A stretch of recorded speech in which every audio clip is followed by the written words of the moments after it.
إن الحمد لله نحمده ونستعينه ونستغفره ونعوذ بالله من شرور أنفسنا ومن سيئات أعمالنا من يهده الله فلا مضل له ومن يضلل فلا هادي له وأشهد أن لا إله إلا الله وحده لا شريك له وأشهد أن محمدا عبده ورسوله صلى الله عليه وعلى آله وصحبه وسلم تسليما كثيرا.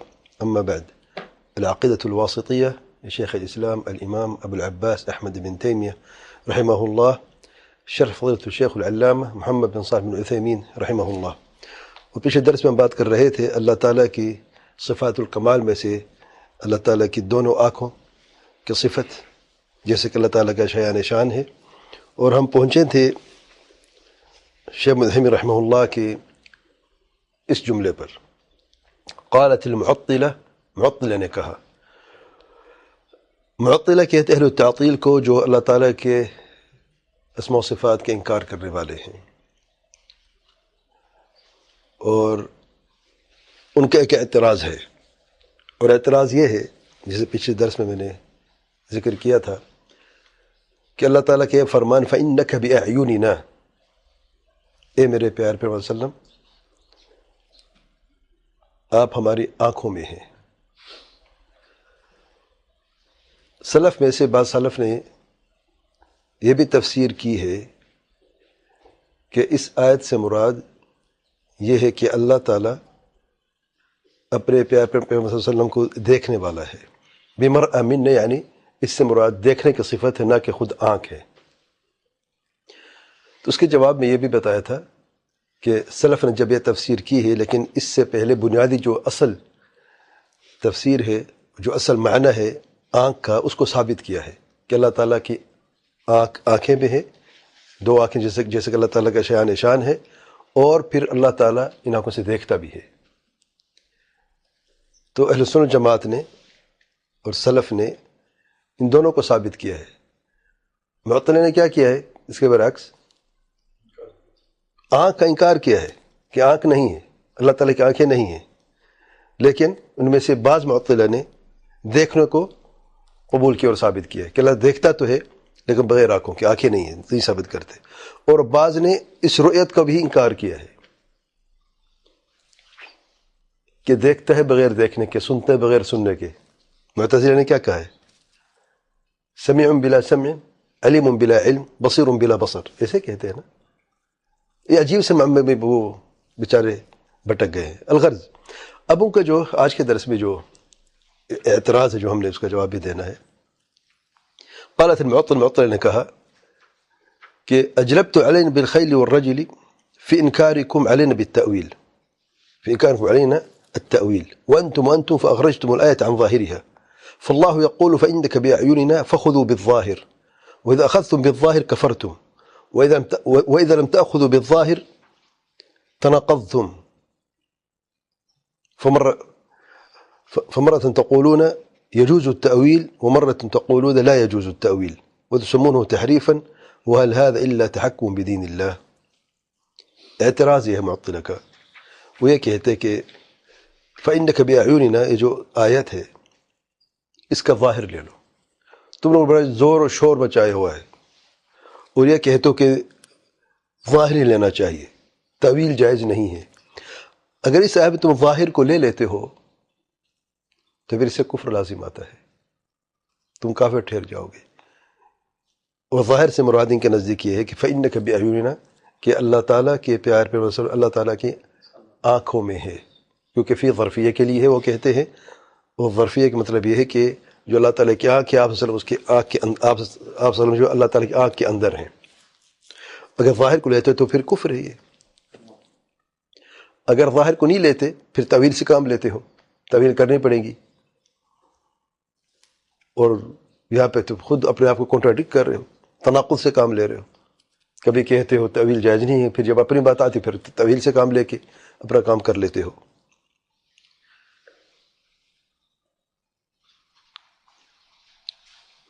جواب کیا ہے؟ قلنا، شیخ شبلی عثیمین رحمہ اللہ، نأخذ بالظاہر وعلى العین والراس، ہم ظاہروں کو لیتے ہیں سر آنکھوں پہ. وہ طریقتنا، یہی ہمارا طریقہ ہے. ولا نخالف، اس کی مخالفت بھی نہیں کرتے. ظاہر کو لیتے ہیں، ہمارے سارا آنکھوں پہ ہے، یہی ہمارا طریقہ ہے، اس کی طریقے مخالفت نہیں کرتے۔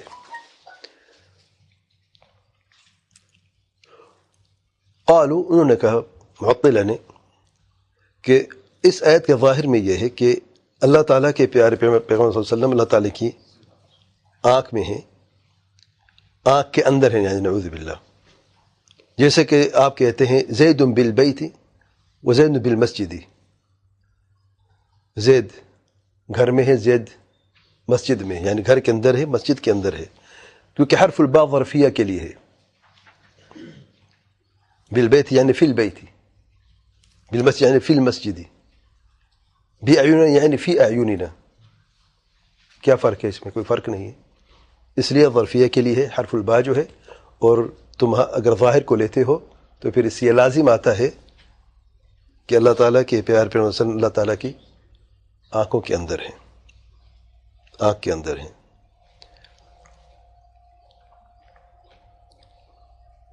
اور اگر تم یہ کہتے ہو اذا قلتم بهذا کفرتم، تب تو تم کافر ٹھہر جاتے ہو، کافر ہو جاتے ہو، کیونکہ تم لوگوں نے اللہ تعالیٰ کو مخلوق کے لیے ایک جگہ بنا لی ہے، اور اس اعتبار سے تم حلولیہ بن چکے ہو۔ سبحان اللہ۔ جانتے حلولیہ؟ حلولیہ کسے کہتے ہیں؟ حلول سے، یعنی اللہ تعالیٰ ہر چیز میں حل ہے، ہر چیز میں اللہ ہے۔ سبحان اللہ۔ وَإِن لَمْ تَقُولُوا بِهِ تَنَاقَضْتُمْ، اگر تم یہ نہیں کہتے ہیں تو پھر تناقض ہے تم لوگوں کے اندر اور کنٹرڈکشن ہے۔ قلنا لهم، جواب سے نظر، بڑا پیارا جواب ہے۔ شیخ عثیمین رحمہ اللہ فرماتے ہیں ہم ان کو جواب یہ کہتے ہیں معاذ اللہ ثم معاذ اللہ ثم معاذ اللہ، اللہ تعالیٰ کی پناہ کہ ان یکون ما ذکرتموہ ظاہر القرآن، کہ جو تم نے کہا یہی ظاہر قرآن، یہی معنی مراد ہے۔ اللہ تعالیٰ کی پناہ، یہ معنی مراد ہی نہیں ہے جو تم لوگوں نے سمجھا ہے۔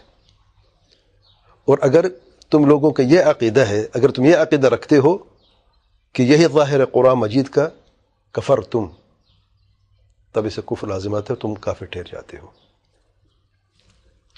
کیوں؟ وجہ کیا ہے؟ لأن من اعتقد ان ظاہر القرآن کفر وضلال فهو کافر ضال، جس کا یہ عقیدہ ہے کہ ظاہر قرآن کفر و گمراہی، تو پھر وہ کافر و گمراہ ہے۔ قرآن مجید میں کہاں کفر و گمراہی کا سبق ممکن ہے کیا؟ جو ہدایت کی کتاب ہے، جو ایمان کی اساس اور بنیاد تعلیم، جو بنیادی پیغام وہ ایمان ہی کا ہے، کیسے ممکن ہے کہ قرآن مجید میں کبھی بھی ذرہ برابر کسی کوئی خدشہ ہو سکتا ہو کہ قرآن مجید میں کفر یا گمراہی کا کوئی سبق ہو سکتا ہے؟ تم لوگ تو یہ کہہ رہے ہو کہ قرآن مجید کے ظاہر سے کفر و ضلال ثابت ہوتا ہے، یہ لازم آتا ہے۔ تو جو یہ عقید رکھتا ہے وہی خطرے میں ہے، وہ اپنے ایمان کا محاسبہ کرے اور دیکھے کہ اس کا ایمان کا ہے، اور یہ کیسے ممکن ہے کہ وہ ہدایت یافتہ ہو سکتا ہو؟ ممکن نہیں ہے۔ تو سب سے پہلے فَأَنْتُمْ تُوبُوا إِلَى اللَّهِ مِنْ قَوْلِكُمْ، تم اپنے اس قول سے توبہ کرو۔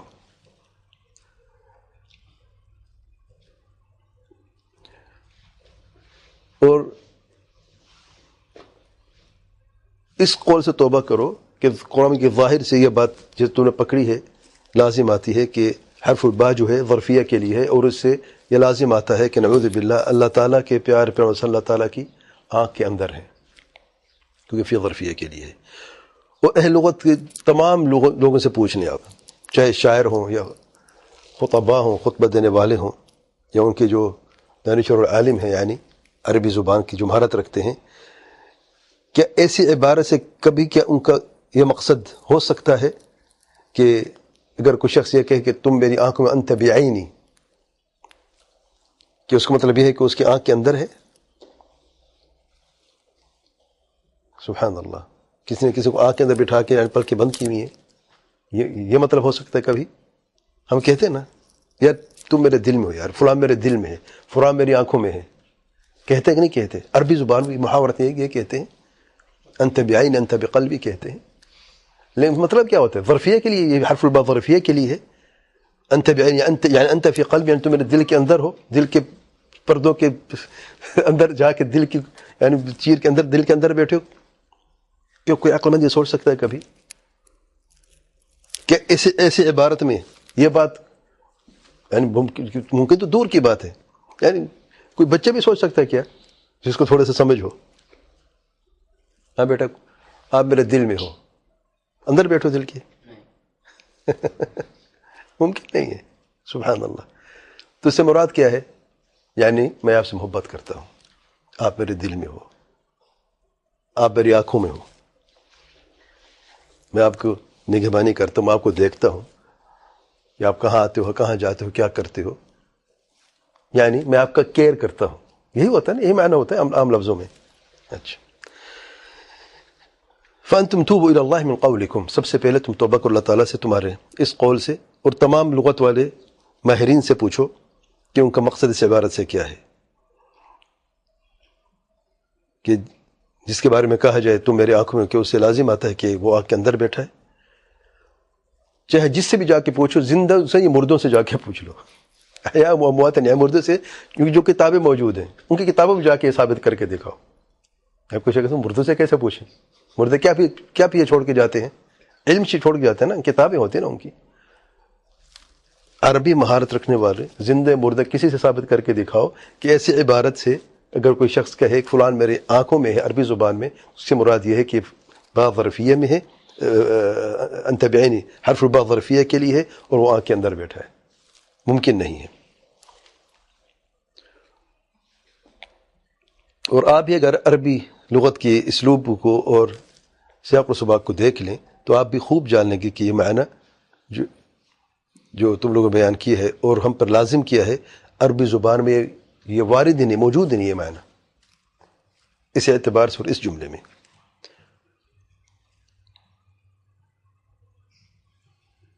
اور ہم بات کر رہے ہیں اللہ تعالیٰ کی نسبت کے تعلق سے. مخلوق میں تو ممکن نہیں ہے، تو خالق میں کیسے ممکن ہے؟ اگر مخلوق کہنا تم میری آنکھوں میں ہو تو یہ معنی ممکن ہی نہیں ہے، تو خالق کے اعتبار سے کیسے تم لوگوں نے اس کے بارے میں سوچا ہے؟ اور اللہ تعالیٰ کی طرف سے یہ معنی منسوب کرنا کفر ہے اور منکر ہے. اور یہ منکر لغتاً و شرعاً و عقلاً، لغت کے اعتبار سے، شرع کے اعتبار سے اور عقل کے اعتبار سے منکر ہے. اگر یہ کہا جائے تو پھر حرف الباء کی تم لوگ کیا تفسیر کرتے ہو؟ اب آتے ہیں پیچھے درس میں نے کیا کہا تھا، ایک واجب دیا تھا چھوٹا سا، کیا؟ حرف الباء کے معنی جو ہیں دیکھا کسی نے؟ الحمدللہ. کتنی ہے؟ 13 نکلے ہیں. 13 14 بعض 15 بھی کہتے ہیں، 13 کم سے کم ہے. ٹھیک ہے. ان میں سے اچھا، جب ہم کہتے ہیں حرف الباء کے معنی، اس کا معنی کیا ہے؟ حروف 2 قسم کے ہیں. میں تھوڑا سا رکتے ہیں 5 منٹ کے لیے وقفہ، یعنی پھر واپس آتے ہیں کتاب میں. ذرا ایک بیک گراؤنڈ بتا دوں میں، اصل ہم بات کیا کرنے جا رہے ہیں وہ دیکھیں کہ اللہ تعالیٰ کی حکمت کی قرآن مجید عربی زبان میں کیوں ہے. دیکھیں اللہ تعالیٰ کی حکمت، اللہ کی مرضی ہے، لیکن اس سے پیچھے ایک راز ہے کہ ایسی جامع اور وسیع زبان آپ کبھی تصور کر ہی نہیں سکتے. یعنی ایک حرف الباء 13 معنی نکلتے ہیں، 14 معنی نکلتے ہیں ایک حرف کی. کبھی سوچا ہے؟ یعنی ایک جملے میں ایک معنی ہے، دوسرے میں اور معنی، تیسرے میں اور معنی، فلان میں ایک ہی حرف ہے، معنی ایک سے زیادہ ہیں، 13 کے قریب ہیں. انگلش کا کون سا لفظ آپ جانتے ہیں جس کے ایسے معنی ہو؟ ایک لفظ دکھا دے مجھے، ایک حرف دکھا دے. کوئی ہے؟ کتنی ہوں گے؟ اردو کے دکھا دے کتنی ہوں گے؟ اچھا، حرف 2 قسم کے ہیں، حروف المبانی و حروف المعانی. آسانی کے لیے مبانی معانی. مبانی الف با تا ثا، حروف ابجدیہ جو ہیں مبانی ہیں، یعنی یہ حرف ان کا کوئی معنی نہیں ہے، ان حرف سے کلمہ بنتا ہے، لفظ بنتا ہے، پھر اس سے جملہ بنتا ہے. ہر زبان کے یہ الفابٹ جو ہوتے ہیں یہ وہی ہیں، ان کو حروف المبانی کہتے ہیں. مبنا یعنی جس سے بنا کسے کہتے ہیں؟ بلڈنگ کو کہتے ہیں، جس سے اسٹرکچر، جس سے کلمہ بنتا ہے، لفظ بنتا ہے. یہ وہ حروف ہیں، بے معنی ہے لیکن یہ کلمے کی بنانے کے لیے لازم ہے. کلمہ جو لفظ ہے انہی سے بنتے ہیں.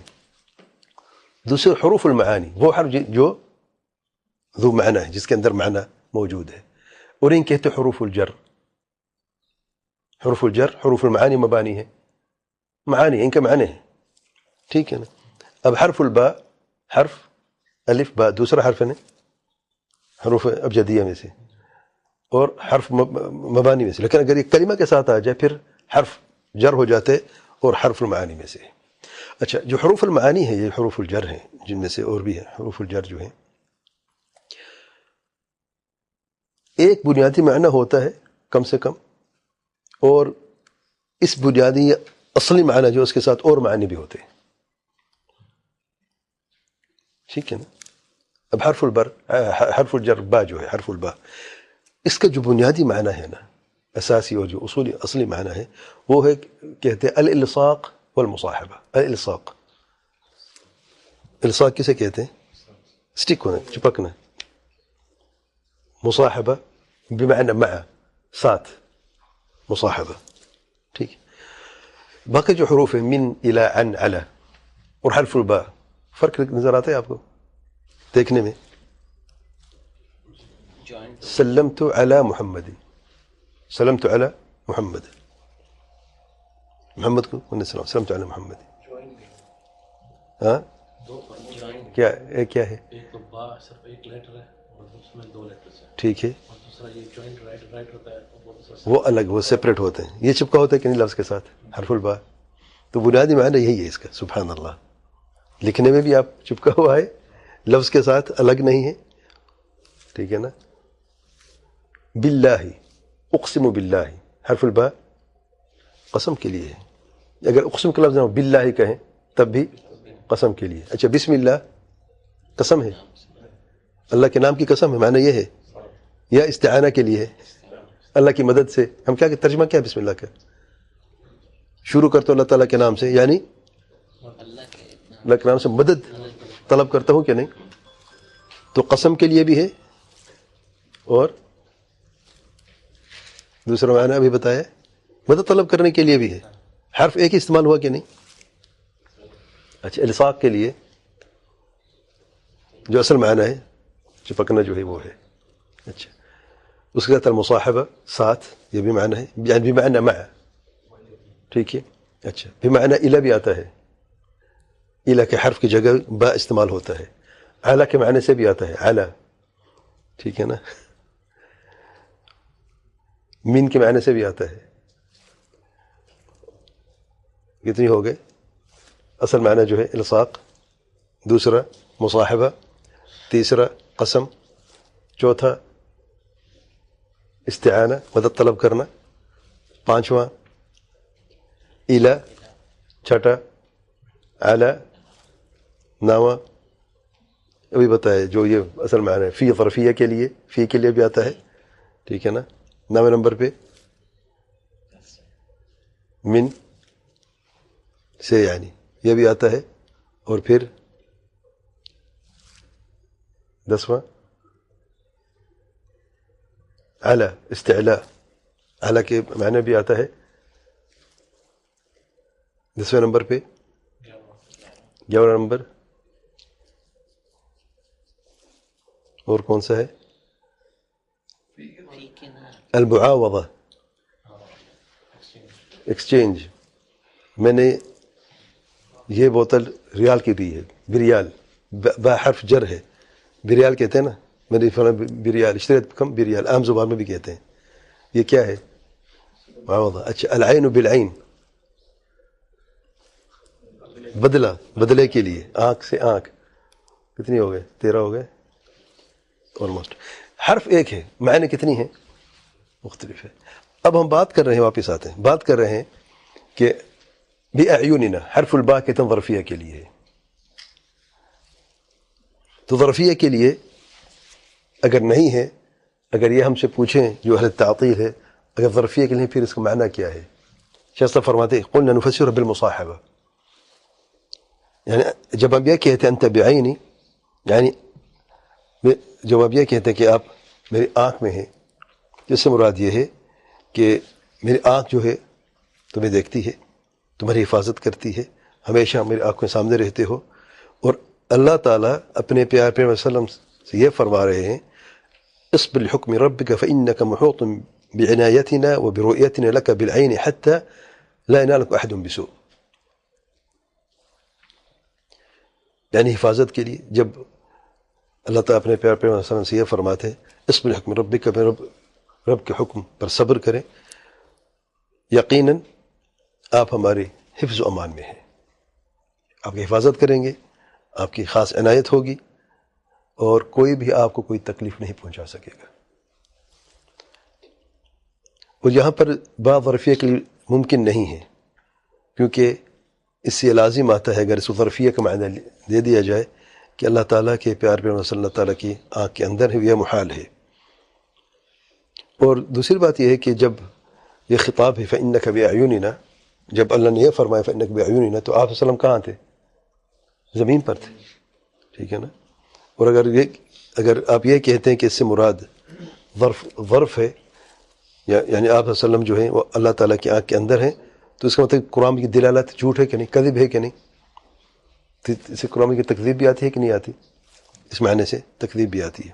اور یہ دوسری وجہ ہے اس دعوے کے باطل ثابت کرنے کی کہ قرآن کا ظاہر یہ ہے کہ اللہ تعالیٰ کے پیار پیغمبر صلی اللہ علیہ وسلم اللہ تعالیٰ کی آنکھ کے اندر ہیں، تو یہ دعویٰ آپ کا باطل اور بے بنیاد ہے۔ واضح ہے؟ خلاصہ اہل تعطیل نے یہ کہا ہے، یہ اعتراض کیا اہل سنت جماعت پر کہ تم لوگ اللہ تعالیٰ کی آنکھوں کو ثابت کرنے کے اللہ تعالیٰ کی دو آنکھیں ہیں، یہ آیت بطور دلیل پیش کرتے ہو فَإِنَّكَ بِأَعْيُنِنَا۔ جب آپ یہ کہتے ہیں تو آپ پر یہ چیز لازم آ جاتی ہے کہ تم تعویل سے کام لو، جیسے کہ ہم لوگ تعویل سے کام لے کے اللہ تعالیٰ کی آنکھ کا انکار کر دیتے ہیں، تو تم پر بھی لازم ہے کہ تم بھی انکار تمہیں کرنا پڑے گا۔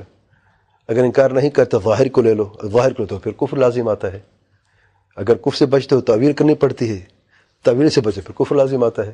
اب دیکھو تم کیسے پھنس گئے۔ اصل کون پھنسا ہے؟ وہ خود پھنسے۔ کیسے؟ کیونکہ اصل میں جب آپ عقل کو آگے کر دیتے ہیں نا تو ٹھوکر لازم کھاتے ہیں۔ یاد رکھیں، قرآن اور سنت سب سے بلند درجے پر ہے۔ آپ کو رسم العین کیا ہونا چاہیے؟ قال اللہ قال رسول اللہ صلی اللہ علیہ وسلم۔ اس یقین کے ساتھ جو اللہ نے فرمائے وہ حق اور سچ ہے، اس میں باطل معنی ناممکن ہے، یہ آپ دل میں بٹھا دیں۔ کیوں اگر آپ کا شک کچھ ہو سکتا ہے نا، اچھا یہ معنی سے یہ لازمات ہے وہ لازمات ہے، پھر تو آپ گئے نا، پھر آپ سمجھ نہیں سکتے کبھی۔ یاد رکھیں، کیونکہ آپ نے معنی پر ہی شک کیا شروع میں، اس معنی سے یہ بھی ہو سکتا ہے وہ بھی ہو سکتا ہے، اللہ تعالیٰ کی یہ بھی لازم وہ بھی لازم ہے۔ بھئی ہماری حیثیت کیا ہے؟ چھوٹے سے مخلوق، حقیر فقیر مخلوق ہے، اور رسائل اللہ تعالیٰ کی ذات اسماء و صفات تک، سبحان اللہ۔ تو اس میں تناقض بھی نہیں ہے، تو یہ تمہاری ایک سوچ ہے، غلط فہمی ہے، بدگمانی بھی ہے، اور بدنیتی بھی اس میں شامل ہے۔ یہ سب ظلمات اس میں شامل ہیں کہ اگر جب ہم یہ کہتے ہیں فَإِنَّكَ بِأَعْيُنِنَا، یہ دلیل ہے کہ اللہ تعالیٰ کی دو آنکھیں ہیں، اس آیت کو اس حدیث کے ساتھ جو صحیح بخاری کی روایت میں ہے کہ اللہ تعالیٰ کے پیار پیغمبر صلی اللہ علیہ وسلم نے فرمایا ہے کہ دجال اعور ہے، کان ہے، اور تمہارا رب اعور کانا نہیں ہے۔ اور یہ ثابت کیا تھا پچھلے درس میں کہ کانا سے مراد یہ ہے، کانا وہ ہوتا ہے جس کی دونوں میں سے ایک آنکھ ہو، دوسری آنکھ نہ ہو یا آنکھ خراب ہو، ناکارہ ہو، اس کو کہتے ہیں کانا۔ اور یہ قرآن اور سنت کے الفاظ عربی زبان میں ہیں، ذو معنی ہے، یہ کوئی ہوائی باتیں نہیں، کوئی خیالی باتیں نہیں ہیں۔ جب کہتے ہیں کہ اعور تو پتہ ہے دونوں میں سے ایک آنکھ اس کی نہیں ہے، خراب ہے، عربی زبان کا یہ تقاضا ہے۔ اور اس اعتبار سے جب اعین جمع ہے اور اس میں حدیث میں تثنیہ ہے، دو آنکھیں ثابت ہوتی ہیں، تو اس سے مراد یہ ثابت ہوتا ہے، جیسے کہ دو ہاتھوں کی بات کی تھی پچھلے درس میں یا اس سے پہلے درس میں، تو اسے یہ ثابت کیا تھا کہ دو جو ہے جمع جو تعظیم کے لیے بھی ہو سکتا ہے، اور اقل جمع دو بھی ہے۔ یہاں پر آنکھوں کا بھی یہی معاملہ ہے، جب اعین جمع ہے تو کم سے کم جمع جو ہے وہ دو ہیں، ایک قول کے مطابق علماء کے، اور دوسرے ہے کہ جمع جو ہے وہ تعظیم کے لیے ہے، جیسے کہتے ہیں ہم، یہ ہم لوگوں نے، ٹھیک ہے نا، تعظیم کے لیے۔ تو اس سے یہ ثابت ہوا کہ تمہارے دعوی باطل ہے، اور اس سے بھی اعین میں جو ہے حرف الباء و ظرفیہ کے لیے نہیں ہے، باقی اور معنی بھی ہیں، جو سب سے مناسب اور صحیح معنی اس جگہ پر جو ہے وہ مصاحبہ ہے، ساتھ حفاظت کے لیے اور خاص عنایت کے لیے۔ اللہ تعالیٰ کی دونوں آنکھوں کے ثبوت میں جو شیخ حسین طیب رحمہ اللہ نے دوسری دلیل پیش کی ہے وہ ہے دوسری آیت سورۃ القمر آیت نمبر 13 اور 14۔ اللہ تعالیٰ کا ارشاد ہے وحملناه على ذات ألواح ودسر تجري بأعيننا جزاء لمن كان كفر. اور شاہد کیا ہے یہاں پہ؟ تجری بأعیننا، یہ شاہد ہے کہ نوح علیہ الصلوۃ والسلام کے تعلق سے اللہ تعالیٰ کا ارشاد ہے وحملناہ، اور ہم نے اٹھایا ہے کس چیز پر؟ علی ذات الواح ودسر، اس چیز پر جو لکڑیوں سے اور میخوں سے بنی ہوئی ہے. وہ کیا چیز ہے؟ کشتی ہے. کشتی ہے. تجری بأعیننا، کیسے چلتی ہے؟ تجری بأعیننا، ہماری آنکھوں میں چلتی ہے. جزاء لمن کان کفر، اس کی جزا جس نے کفر کیا، لمن کان کفر یا ناشکری کی ہے. اچھا، شیخ عثیمین رحمہ اللہ فرماتے ہیں وحملناہ، الضمیر يعود على نوح علیہ الصلوۃ والسلام، ضمیر نوح علیہ السلام کی طرف واپس ہوتا ہے. اور ذات الواح ودسر جو یہ سفینہ یا وہ کشتی ہے جو لکڑوں اور دسر، الواح جمع لوح ہے، اور لوح کہتے لکڑی کے پھٹے کو، لکڑی کے ٹکڑے جو بڑا ہوتا ہے، اور ان لکڑی کے ٹکڑوں کو آپس ملایا جاتا ہے دسر سے. دسر کے دو معنی علماء نے بیان کیے ہیں، ایک وہ رسیاں جس سے لکڑی کو آپس میں باندھا جاتا ہے مضبوط کرنے کے لیے، اور دوسرا میخیں ہیں.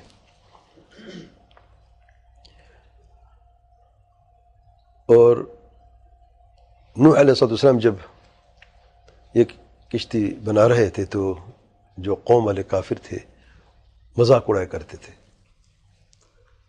اچھا، مذاق کیوں اڑاتے تھے؟ ہاں،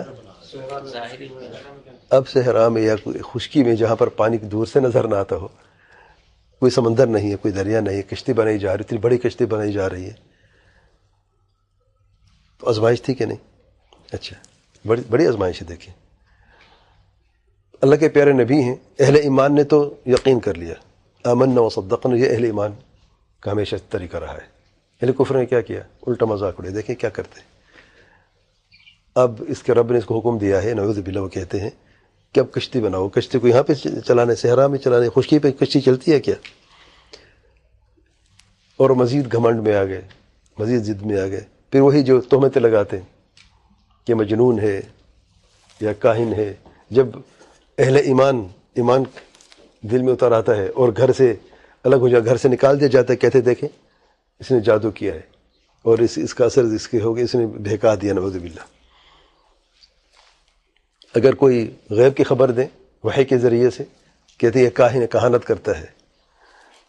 اب تو یہ جھوٹ بھی بولنا شروع کر دیا کہ طوفان آنا ہے، تو دیکھو نعوذ باللہ اب یہ خشکی پر جو ہے وہ کشتی بنا رہا ہے.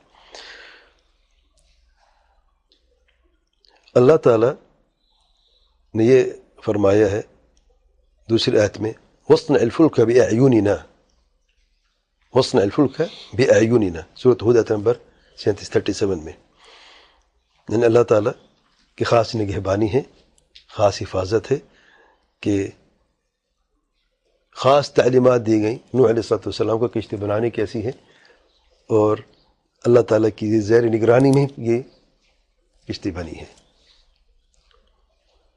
وَاصْنَعِ الْفُلْكَ بِأَعْيُنِنَا وَوَحْيِنَا، دو چیزیں ہیں، بِأَعْيُنِنَا وَوَحْيِنَا.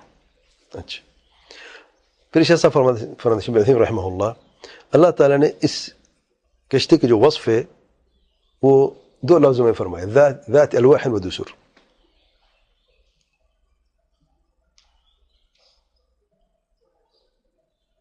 اور جو شاہد ہے اس میں تجربی اعین جس میں نے بیان کیا ہے،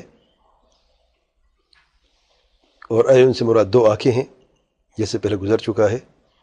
اور یہاں پر بھی اعین جو حرف الباء کا معنی کیا ہے؟ مصاحبہ کے لیے، ساتھ کے اللہ تعالیٰ کی حفاظت کے ساتھ، اللہ تعالیٰ کی آنکھوں میں، یعنی اللہ تعالیٰ کی خاص عنایت اور خاص حفاظت ہے. چلتی تو پانی میں ہے، کشتی پانی پہ چلی تھی نا، تجربی اعین، اصل میں تجربی پانی کے اندر حقیقتاً، لیکن اتنی خاص عنایت اور حفاظت ہے کیونکہ ہر چیز تباہ ہو گئی. اتنی خاص اللہ کی عنایت اور حفاظت تھی کہ اللہ تعالیٰ نے اس جملے سے بیان فرمایا تجربی اعیننا، کہ ایک تو خاص اور خاص کی خاص حفاظت، یعنی مزید تخصیص اور مزید عنایت کے معنی سے ثابت ہوتا ہے. کیونکہ نوح علیہ الصلوۃ والسلام نے تو رب سے دعا کی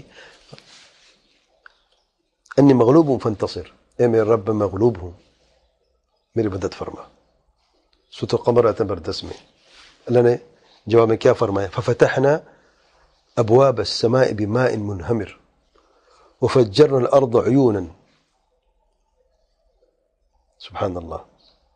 ففتحنا ابواب السماء، آسمان کے دروازے. ایک تو بارش ہوتی ہے نا، اب تو کہ دیکھیے آبشار کیسے گرتی، دیکھا کسی نے آبشار کیسے گرتی ہے،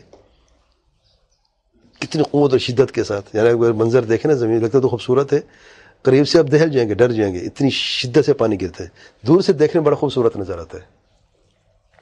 جب آسمان کے دروازے کھولے تو پانی ایسے کسی بہہ رہا تھا آسمان سے، اور زمین کے اندر سے چشمے پھوٹ پڑے. آسمان سے پانی، زمین سے بھی پانی، اور یہ پانی آسمان و زمین کے دونوں ملے ایک مقرر محدود جگہ جہاں پر اللہ تعالیٰ نے چاہا وہاں تک. یعنی پہاڑ بھی ڈوب گئے. اتنی شدید قسم کی اللہ تعالیٰ کا عذاب تھا، نعوذ باللہ.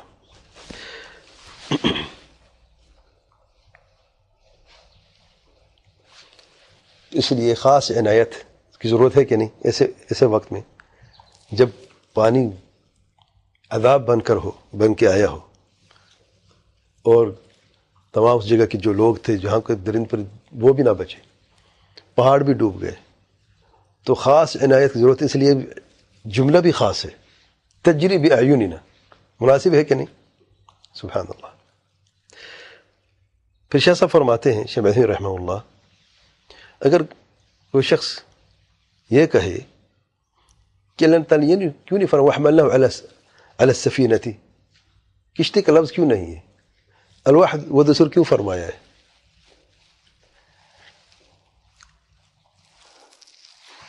یہ 3 وجوہات ہیں اس کی. نمبر 1 کہ قرآن کی جو آیتیں ہیں سورۃ القمر میں، ان کے آخر کو مد نظر رکھتے ہوئے یہ فرمایا ہے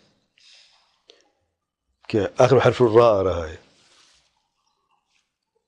دوسرا جو ہے تاکہ لوگوں کو تعلیم اور سیکھیں کہ کشتی بنائی کیسے جاتی ہے، کس چیز سے بنتی ہے. لکڑیاں ہوتی ہیں اور ان کے ساتھ میخیں ہوتی ہیں، یا ان کو آپس میں باندھا جاتا ہے. اور نمبر 3 اشارہ ہے اس کی قوت اور طاقت کی طرف، کتنی بڑی طاقت اور شدید قسم کی بڑی کشتی ہے.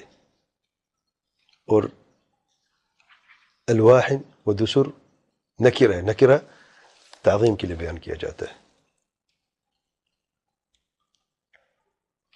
ایک چوتھا میں بعض علماء بیان کرتے ہیں وجہ ہے کہ دیکھنے میں تو ایک عام سی لکڑیاں اور میخیں ہیں،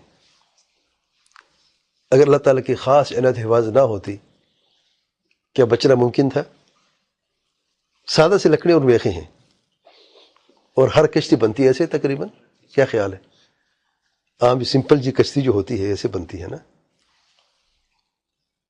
جتنی زیادہ سمپل ہوتی اتنی زیادہ ڈوبنے کا زیادہ خدشہ ہوتا ہے کہ نہیں؟ تو اصل بات ہے کہ یہ کشتی کی جو اصل طاقت تھی اس کی لکڑی میں نہیں تھی، میخوں میں تھی. اس کی اصل طاقت کہاں سے ہی؟ اللہ تعالیٰ کی مدد سے، اللہ تعالیٰ کی خاص عنایت سے اور خاص حفاظت سے. تو جو الفاظ دیکھیں سبحان اللہ، یعنی سارے کے سارے الفاظ کس طرف جاتے ہیں؟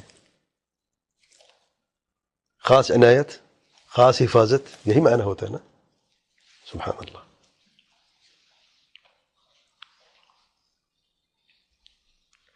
اور وصف پر زیادہ زور دیا گیا ہے موصوف کو چھوڑ کر، جیسے کہ اللہ نے فرمایا سورۃ سبا میں انعم السابغات، یعنی جب ذرے بنتی ہیں، رنگز ہوتی چھوٹی چھوٹی، آپس میں ملاتے ہیں تو ذرہ بن جاتی ہے پروٹیکشن کے لیے. جب جنگ میں تلوار کا یا تیر کا وار ہوتا ہے تو ذرہ جو ہوتی ہے لوہے کی بنی ہوئی رنگ سے وہ اس کو روک دیتی ہے، جسم پہ کٹ نہیں لگتا.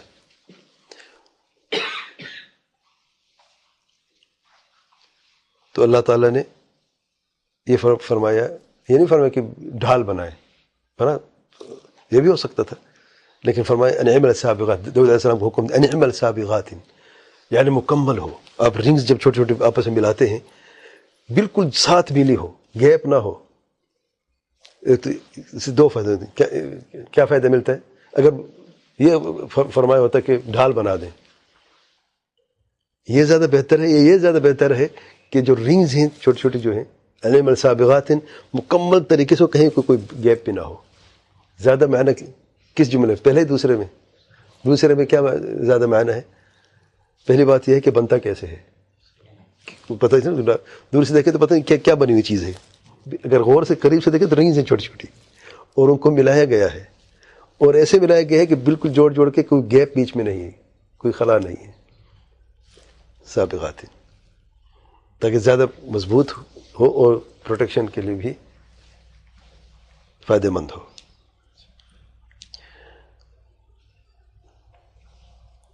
اور اس آیت میں تجری بِأَعْيُنِنَا ہم وہی کہیں گے جو فَإِنَّكَ بِأَعْيُنِنَا سورۃ الطور نمبر 48 کے تعلق سے کہا تھا. شیخ صاحب فرماتے ہیں. اچھا، اگر اہل التعطیل کا معنی لے لیں فَإِنَّكَ بِأَعْيُنِنَا ظرفیہ کے لیے ہے، تو پھر تجری بِأَعْيُنِنَا سے کیا مراد ہے؟ کیا کشتی بھی اللہ تعالیٰ کی آنکھ کے اندر چل رہی ہے؟ نعوذ باللہ چل رہی تھی. کیا خیال ہے؟ کشتی تو زمین پہ چل رہی تھی، سب کو پتہ ہے. طوفان میں، اس پانی میں جو عذاب بن کر آیا تھا نعوذ باللہ اہل کفر کے لیے. لیکن عبارت قرآن مجید کی کیا ہے؟ پانی پہ چلتی ہے اللہ تعالیٰ کی آنکھوں کے اندر. فی بِأَعْيُنِنَا تو حرف الباء یہاں پہ ظرفیہ کے لیے ممکن ہی نہیں ہے. ٹھیک ہے نا؟ تو حرف الباء مصاحبہ کے لیے ہے، خاص عنایت اور حفاظت کے لیے معیت کا معنی یا مصاحبہ کا معنی ہوتا ہے. تیسری آیت اللہ تعالیٰ کی صفت، صفات الکمال میں سے دو آنکھوں کی صفت کو ثابت کرنے کے لیے شیخ حسین ابن تیمیہ رحمہ اللہ نے سورۃ طٰہٰ کے آیت نمبر 39 کو بطور دلیل بیان کیا ہے. 39 اللہ تعالیٰ کا ارشاد ہے وَأَلْقَيْتُ عَلَيْكَ مَحَبَّةً مِّنِّي وَلِتُصْنَعَ عَلَىٰ عَيْنِي. یہاں پہ خطاب ہے موسیٰ علیہ السلام کے لیے. اللہ تعالیٰ نے فرمایا وَأَلْقَيْتُ عَلَيْكَ مَحَبَّةً مِّنِّي، اور مفسرین نے شیخ صفر فرانسی رحمہ اللہ فرماتے ہیں کہ اس جملے کی تفسیر میں مختلف یعنی اقوال ہیں، اختلاف ہے. بعض نے کہا وَأَلْقَيْتُ عَلَيْكَ مَحَبَّةً مِّنِّي یعنی آپ میرے محبوب ہیں. اللہ تعالیٰ محبت کرتا ہے اپنے پیارے نبی موسیٰ علیہ السلام سے، تو اللہ تعالیٰ محبت سے ثابت ہوتی ہے. اور بعض مفسرین نے یہ کہا ہے وَأَلْقَيْتُ عَلَيْكَ مَحَبَّةً مِّنِّي یعنی میں نے لوگوں کے دلوں میں آپ کی محبت پیدا کر دی ہے کہ لوگ آپ سے محبت کریں گے. وہ یہ اللہ تعالیٰ کی طرف سے، یعنی جو بھی آپ کو دیکھے گا وہ آپ سے محبت کرے گا. اور اس کا یہ شاہد ہے قرآن مجید میں سورۃ القصص آیت نمبر 9 میں اللہ تعالیٰ کا ارشاد ہے امرأت فرعون کے تعلق سے، فرعون کی بیوی کے تعلق سے. دیکھتے ہی پیارا بچہ لگ گیا، محبت کی بچے سے، اتنا پیارا بچہ تھا. اور یہ کہا لا تقتلوه عسى ان ينفعنا او نتخذه ولدا، اسے قتل نہ کرو، یہ ہمارے لیے نفع بخش ہو سکتا ہے یا ہم اسے اپنا بیٹا بنا لیں گے.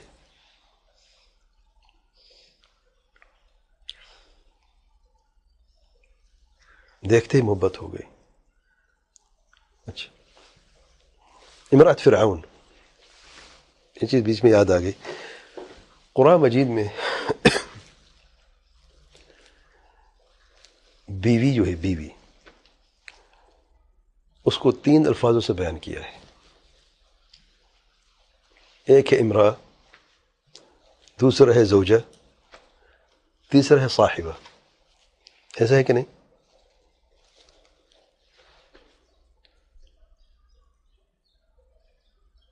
امرأہ عورت، زوجہ اسپاؤس بیوی. اچھا، مزے کی بات ہے اردو میں ایک ہی لفظ ہے، کیا ہے؟ بیوی ہے. اچھا دوسرا زوجہ ہے. تیسرا صاحبہ. امرأہ کب استعمال ہوا لفظ؟ زوجہ کب ہوا اور صاحبہ کب ہوا؟ نوٹ کر لیں. واجب اگلے ہفتے میں پوچھوں گا. کافر کے ساتھ امرأہ ہے. چلو امرأة فرعون خود مومن ہے, فرعون کافر ہے. دوسری مثال امرأة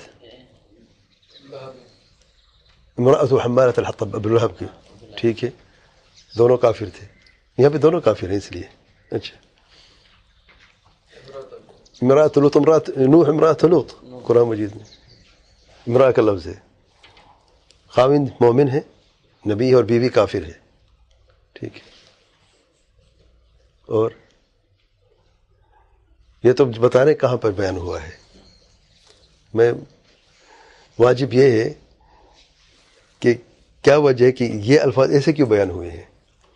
اچھا صاحبہ بتا دے تو صاحبہ کہاں بیان ہوا ہے؟ یوم یفر المرء من اخیہ وصاحبته وامه وابيه وصاحبته وبنيه. يوم يفر المرء من اخیہ وامه وابيه وصاحبته وبنيه. یہاں پہ صاحبہ زوجتی نہیں فرمایا, امراتی نہیں فرمایا. یہ ہے نا. زوجہ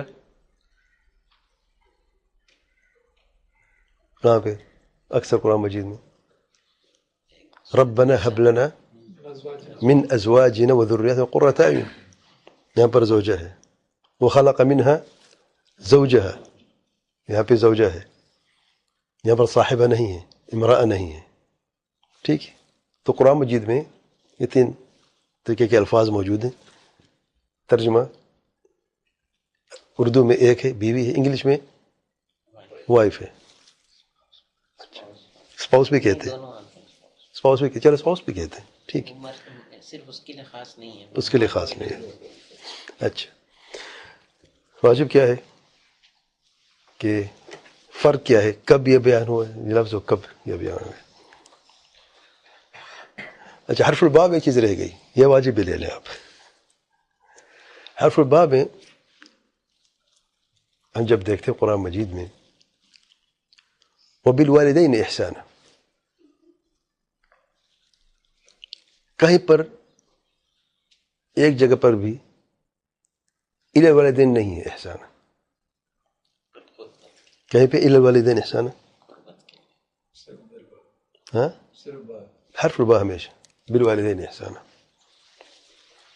اور یہ بتایا تھا کہ حرف الباء الی کے لیے بھی استعمال ہوتا ہے کہ نہیں, وہ بھی بتایا 13-14 معنی میں سے الی بھی ہے اور یہاں پر الی ہے, یعنی الی الوالدین احسانا. تو بالوالدین کی جگہ الی ایک مرتبہ بھی کیوں نہیں ہے؟ ٹھیک ہے سوچ لیں اگلے درس میں انشاءاللہ, جلدی نہیں, نوٹ کر لیں. اچھا واپس آتے ہیں. اور اس آیت کی تفسیر میں یہ دونوں معنی علماء نے بیان کی. وَأَلْقَيْتُ عَلَيْكَ مَحَبَّةً مِّنِّي, یعنی اللہ تعالیٰ خود محبت کرتے موسیٰ علیہ السلام سے. اور دوسری تفسیر یہ بھی بعض مفسرین کی کہ اللہ تعالیٰ نے لوگوں کے دلوں میں موسیٰ علیہ السلام کی محبت کو ڈال دیا ہے, اور لوگ محبت کرتے ہیں. جیسے کہ فرعون کی بیوی نے, امرأة فرعون نے دیکھتے ہی محبت کی اور اپنا بیٹا بنا لیا. اور دونوں معنی بھی ممکن ہے کہ نہیں کہ ایک ساتھ, کہ اللہ تعالیٰ خود محبت کرتا اپنے پیارے نبی سے اور لوگوں کی محبت بھی دل میں ڈال دی ہو. دونوں معنی بھی ثابت ہوتے ہیں کہ نہیں, دونوں بھی ممکن ہیں. کیونکہ قاعدہ یہ ہے کہ جب کسی آیت کا معنی ایک سے زیادہ محتمل ہو اور ان میں کوئی بھی آپس میں کوئی منافات نہ ہو, کوئی نفی نہ ہو, دونوں کو ایک ساتھ جمع کیا جا سکے, تو پھر دونوں معنی ہی لیے جاتے ہیں. تو اللہ تعالیٰ اپنے پیارے نبی موسیٰ علیہ السلام محبت بھی کرتے ہیں اور لوگوں کی محبت بھی, ان کی محبت بھی لوگوں کے دلوں میں ڈال دی ہے. اور سر عبداللہ بن عباس سے روایت کیا گیا ہے کہ احبہ اللہ وحببہ الی خلقہ, اللہ نے خود محبت کی ہے اور مخلوق کو بھی یعنی دل میں محبت ڈال دی ہے. اچھا وَلِتُصْنَعَ عَلَى عَيْنِي, یہ شاہد ہے. اچھا صنع کا معنی کیا ہے؟ جعل الشيء على صفة معينة، کسی چیز کو خاص صفت معینہ پر بنا دینا، اسے صناعت کہتے ہیں یا صنع کہتے ہیں. کہ جیسا کہ آپ لوہے سے برتن بنا لیتے ہیں، دیگچی بنا لیتے ہیں، یا لکڑی سے دروازے بنا دیتے ہیں، تو ہر چیز کی جو صناعت ہے اس اعتبار سے جیسے اسے بنایا جاتا ہے. فصناعت البیت بناء البیت، اور صناعت الحدیدی جو ہے لوہا جو ہے آپ اسے برتن وغیرہ اور محرکات وغیرہ بناتے ہیں. اچھا، صنع الآدمی، انسان کی صناعت ممکن ہے، یا اسے کیا مراد ہوتی ہے کہ اس کی جسمانی اور عقلی تربیت کرنا. جسم کی تربیت غذا سے ہوتی ہے اور عقل کی تربیت آداب اور اخلاق سے ہوتی ہے.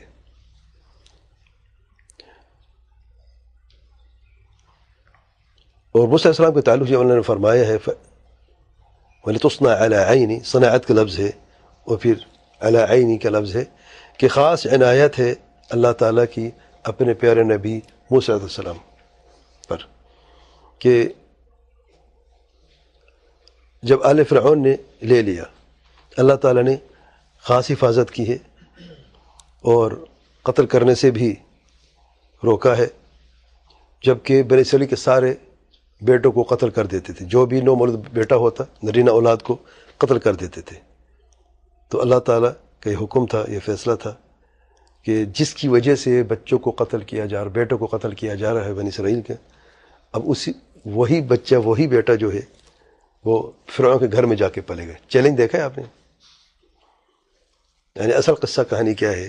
اب یہ دیکھیں کہ فرعون نے خواب دیکھا کہ بیت المقدس سے آگ نکلی ہے اور اس کے محل کو جلا دیا.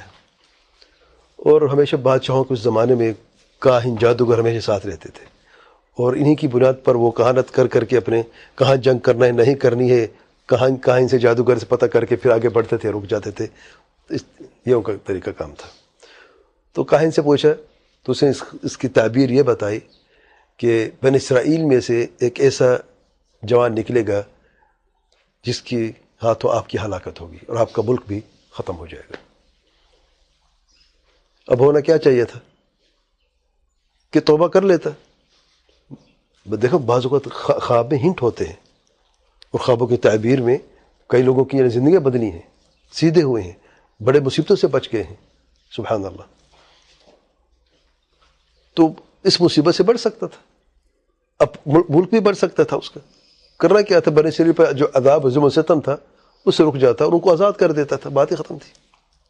لیکن گھمنڈ میں آ گیا اور اس نے یہ کہا کہ وہ بچہ پیدا ہوا کبھی نہیں ہوا. انہوں نے کہا نہیں، ابھی آگ نکلے گی، بچہ بھی پیدا نہیں ہوا. انہوں نے کہا ٹھیک ہے، کل سے جو بھی نرینہ اولاد پیدا ہو جو بنی اسرائیل میں سے قتل کر دو اسے. جاسوس چھوڑ دیا اپنے گلی کوچوں میں، محلوں میں. جو بھی حاملہ عورت تھی نام درج کر دیا. جس کو حمل ٹھہرتا تھا، اب عورت حمل کہاں چھپا سکتی ہے؟ سبحان اللہ. پتہ چل جاتا تھا، آ کے دیکھتے، جب وضع کے وقت، ڈیلیوری کے وقت آ کے دیکھتے تھے. ان کی فوج بیٹی ہوتی تھی لڑکی چھوڑ دیتے تھے، اور اگر بیٹا ہوتا تو قتل کر دیتے تھے. سبحان اللہ. اب جس بچے کی وجہ سے فرعون نے قتل و غارت شروع کی ہے، وہ بچہ کہاں پل رہا ہے؟ اس سے بڑا چیلنج دیکھا ہے کوئی؟ سبحان اللہ. اس نے انا ربکم الاعلی، دعویٰ کتنا بڑا اور اتنا بڑا کمزور کہ جس کی وجہ سے یہ ظلم و ستم ہے، قتل و غارت ہے. یہ دیکھیں یار، چھوٹے بچوں کو دیکھ کر دل کرتا ہے کہ سینے سے لگا اور پیار کرو. ایسے ہوتا نہیں؟ کتنے کیوٹ پیارے ہوتے ہیں. اور ان لوگوں کے دل دیکھیں، پتھر پتہ نہیں کس چیز سے بنے دل ہیں کہ نومول بچے کو اٹھا کر سر قلم کر دو اسے ان کی ماں کے سامنے، گھر والوں کے سامنے. انا للہ و انا الیہ راجعون. الغرض تو اللہ تعالیٰ کے حکم تھا کہ جس کی وجہ سے بچوں کو قتل کیا جا رہا ہے، وہی بچہ آل فرعون اسے خود پالیں گے، وہیں پہ جا پلے گا، وہیں پر بڑا ہوگا. عنایت، حفاظت اللہ تعالیٰ کرے گا. اس بڑی کوئی حفاظت دیکھیں آپ نے؟ تجربی آئینہ کو دیکھیں ذرا سامنے، اور یہاں پر دیکھیں خاص عنایت اور خاص حفاظت. کہ سب سے بڑا دشمن جو اس بچے کو قتل کرنا چاہتا ہے، یہ نہیں کہ اس کو دور کر دیا، کہ کہیں اس کو ملک سے باہر، مصر سے باہر نکال دیا جائے، اور وہ نہیں، تمہارے گھر میں ہی پلے گا. یہ بچے کا ذریعہ تھا نا، بھائی بچوں کو یہاں سے نکال دے، کوئی قافلہ تھا بچے کو لے جاتا، پھر واپس آ کے اللہ کے حکم کے مطابق آ کے بنی اسرائیل کو آزاد کر کے لے جاتا، جیسے کہ قصہ کہانی ہے. لیکن یہ چیلنج دیکھیں کہ جس کی وجہ سے بچوں کو قتل کیا جا رہا ہے، وہی بچہ جو ہے فرعون کے گھر میں پل رہا ہے اور بیٹا بن کے پل رہا ہے. سبحان اللہ. یعنی لوگوں کی آنکھوں میں تو بیٹے کی طرح ہے نا. سبحان اللہ. عظیم قدرت ہے اللہ تعالیٰ کی. سبحان اللہ. اور یہ بھی اللہ کی تربیت ہے. فَإِنَّكَ لِتُصْنَعَ عَلَىٰ عَيْنِي.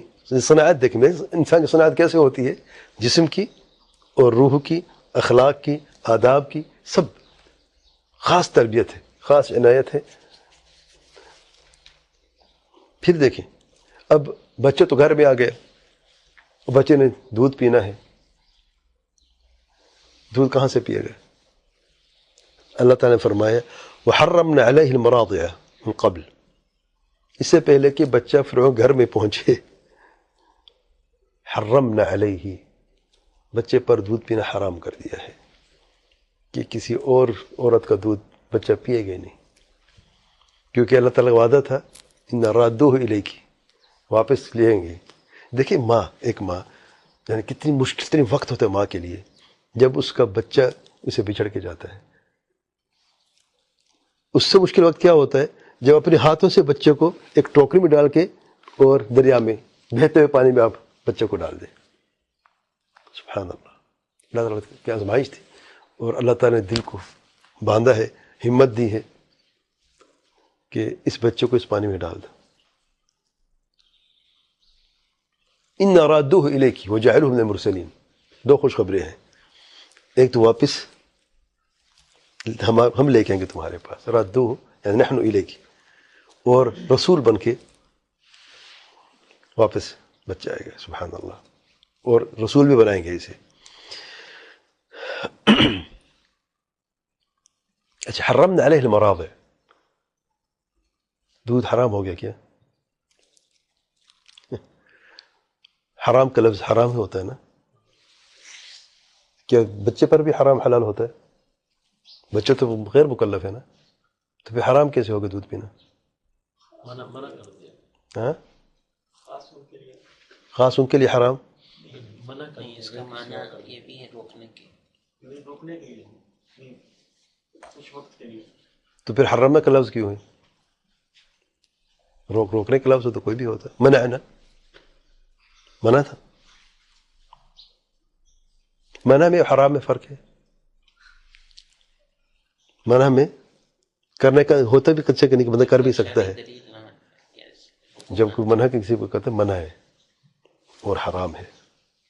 منع میں کوئی ادھر ادھر کو راستہ نکل سکتا ہے کہ نہیں نکل سکتا نہیں. حرام میں ممکن نہیں، بات ہی ختم ہے. اچھا، دوسری بات، تحریم کی دو قسمیں ہیں، ایک ہے شرعی، ایک ہے کونی اور قدری.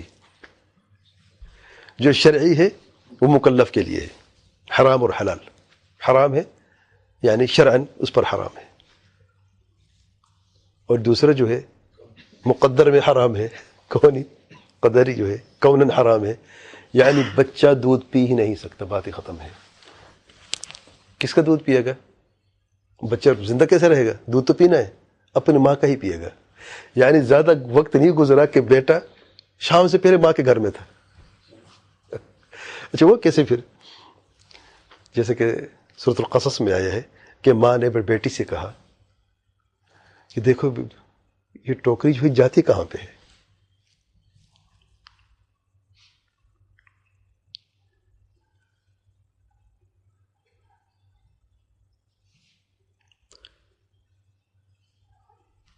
پھر مجھے بتاؤ کہاں پہ.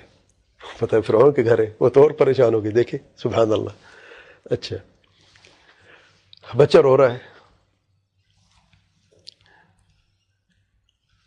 اچھا، جب فرعون کی بیوی نے بچے کو دیکھا تو بڑا پیارا بچہ تھا، دیکھ الفاظ دیکھیں، قرۃ عین لی ولک، یہ بچہ میری اور تمہاری آنکھوں کی ٹھنڈک ہے. جواب فرعون نے کیا کہا؟ تمہاری ہے، میری نہیں ہے.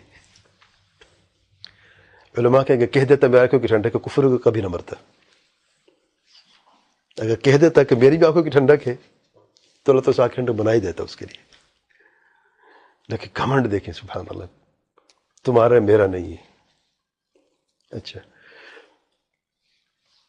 جب بچہ رو رہا ہے، کوئی دودھ پیتا نہیں ہے تو فرعون تنگ ہے، کہتے دودھ پلانے والے کو دیکھو، لے کے آئے ایک کو، دوسری کو، 10ویں کو، کوئی بچہ بالکل منہ نہ لگے پیے نا. تو اس کی جو بہن تھی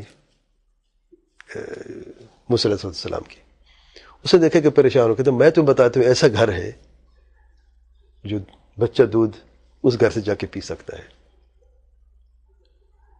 تو فرعون کا بلاؤ، کہتے وہ آتی نہیں ہے، کسی گھر جاتے نہیں ہے وہ، تو بچے کو ادھر لے کے جانا پڑے گا.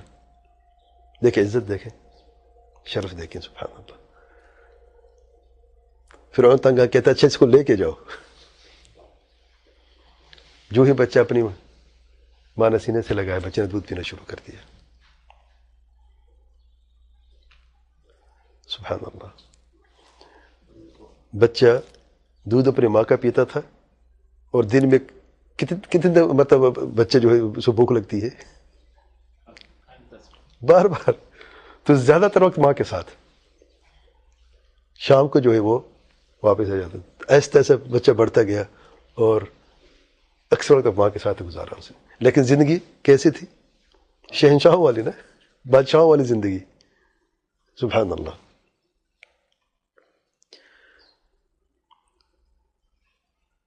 فرددناه الى امه كي تقر عينه ولا تحزن. ہم نے واپس کر دیا. اللہ کا وعدہ تھا نا، رادوه الیک، بچہ واپس آ گیا.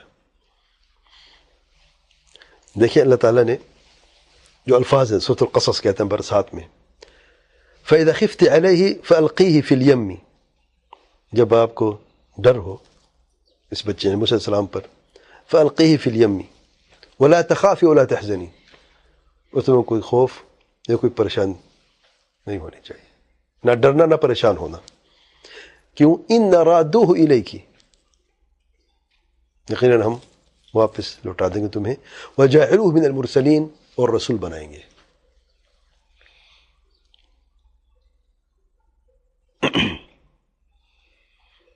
اور یہ دیکھیں کتنا ایمان تھا اس عظیم عورت کا، اور اللہ کے حکم کے مطابق اس نے اپنے پیارے بچے کو تابوت میں رکھا، ٹوکری میں رکھا، اور اسے پانی میں ڈال دیا، اور اللہ تعالیٰ کا وعدہ پورا ہوا. وَلِتُصْنَعَ عَلَىٰ عَيْنِ، شاہد یہ ہے عینی مفرد ہے، اعیننا جمع ہے، عینینی دو ہیں، یہاں پر مفرد ہے. اور دو کیسے ثابت ہوتا ہے؟ عینی سے. عینی ایک ہے نا، ہم یہ کہتے ہیں کہ اللہ تعالیٰ کی 2 آنکھیں ہیں، تو عین تو ایک ہے، تو پھر اللہ تعالیٰ کی ایک آنکھ مانو اور پھر 2 کیوں کہتے ہو؟ اور حسن جماعت کا عقیدہ کیا ہے؟ ایک ہے، 2 آنکھیں ہیں. اللہ تعالیٰ کی 2 آنکھیں، جیسا کہ اللہ تعالیٰ کا شان شان ہے. یہاں پر تو ایک ہے. جواب کیا ہے؟ عینی مفرد مضاف ہے یا مضاف، عینی مضاف یا مضاف الیہ ہے نا. مفرد مضاف کس لیے ہوتا ہے؟ عموم کے لیے، یعنی جتنی بھی اللہ تعالیٰ کی آنکھیں ہیں سب اس میں ثابت ہیں. اور کتنی ثابت ہیں؟ 2. اور تثنیہ الجمع کا پہلے بھی بیان کر چکے ہیں، اقل الجمع 2 ہیں، اس میں کوئی منافات نہیں ہے. یا اگر قل جمع 3 والے جو ہیں جو کہتے ہیں کہ کم سے کم جمع 3 سے ہوتا ہے، 2 سے نہیں ہوتا، تو ان کے لیے جواب یہ ہے کہ جمع جو ہے وہ کس لیے ہوتا ہے؟ تعظیم کے لیے.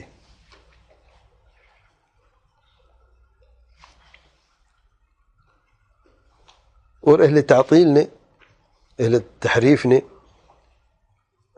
عین جو اللہ تعالیٰ کی آنکھ ہے ان کی تفسیر جو ہے یا معنی جو ہے صرف دیکھنے سے کیا ہے کہ اللہ تعالیٰ دیکھتا ہے، لیکن آنکھ کو ثابت نہیں کر، آنکھ کا انکار کر دیتے ہیں.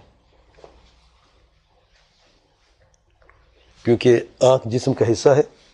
اگر ہم اللہ تعالیٰ کی آنکھ کو ثابت کرتے ہیں تو پھر حصہ اور جسم کو ثابت کرنا پڑے گا، اور یہ ممتنع ہے تو اس لیے جائز نہیں ہے.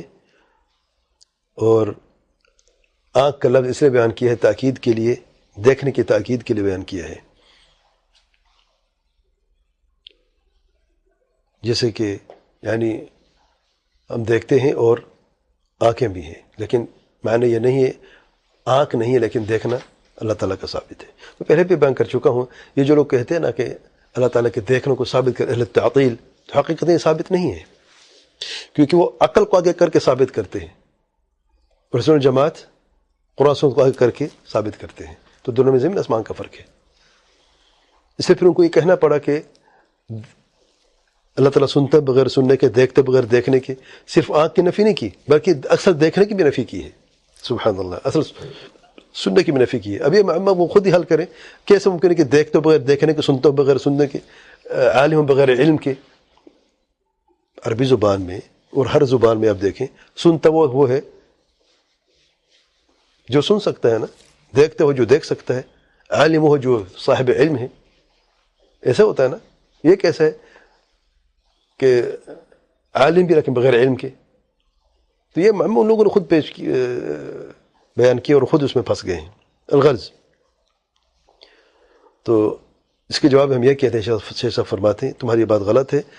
اعیننا یا بعینی یا علی عینی سے مراد جو ہے صرف دیکھنا نہیں بلکہ اللہ تعالیٰ کی دو آنکھیں بھی ثابت ہوتی جیسے اللہ تعالیٰ کا شایان نشان ہے. اور تمہارا یہ جو قول ہے یہ غلط ہے، جو تم کہتے ہو صرف دیکھنا ثابت ہوتا ہے، آنکھ ثابت نہیں ہوتی. پہلی وجہ ہے کہ مخالف ظاہر لفظ، ظاہر لفظ کے مخالف جب عین ہے تو رؤیہ نہیں ہے. عربی میں رؤیہ کا لفظ بھی ہے، عین کا لفظ بھی الگ ہے. تو اگر صرف دیکھنا ثابت کرنا ہوتا تو رؤیہ کا لفظ ہوتا، عین کا لفظ کیوں ہوتا؟ تو مخالف ظاہر لفظ ہے. اور دوسرا جو ہے مخالف اجماع السلف، سر اجماع کے بھی یہ معنی مخالف ہے جو تم لیتے. اور تیسرا یہ کہ اس کی کوئی دلیل نہیں ہے کہ آنکھ سے مراد صرف دیکھنا ہی ہے، بلکہ آنکھ سے مراد پہلے آنکھیں پھر دیکھنا ہے. یہ تو لازم آتا ہے، لیکن یہ کہاں کی دلیل ہے؟ اس بات کی دلیل کہاں ہے کہ آنکھ سے مراد دیکھنا نہ کہ آنکھیں؟ کوئی دلیل ہے اس بات کی؟ اور چوتھی بات یہ ہے جیسا فرماتے ہیں، جب ہم یہ کہتے ہیں کہ اس سے مراد صرف دیکھنا ہے اور اللہ تعالیٰ اپنے لیے آنکھ کو ثابت کر دے تو اس سے لازم یہ آتا ہے کہ اللہ تعالیٰ اس آنکھ سے دیکھتے بھی جو اللہ تعالیٰ نے ثابت کی ہے. اور اس آیت میں یہ دلیل واضح ہو جاتی ہے کہ اللہ تعالیٰ کی آنکھ جو حقیقی آنکھ ہے جیسا کہ اللہ تعالیٰ کا شایان نشان ہے. آج درس اتنا کافی ہے کہ درس میں انشاءاللہ اللہ تعالیٰ کی دو پیارے صفات الکمال میں سے السمع والبصر پر بات کریں گے. واللہ اعلم. سبحانک اللہم وبحمدک اشہد ان لا الہ الا انت استغفرک واتوب الیک.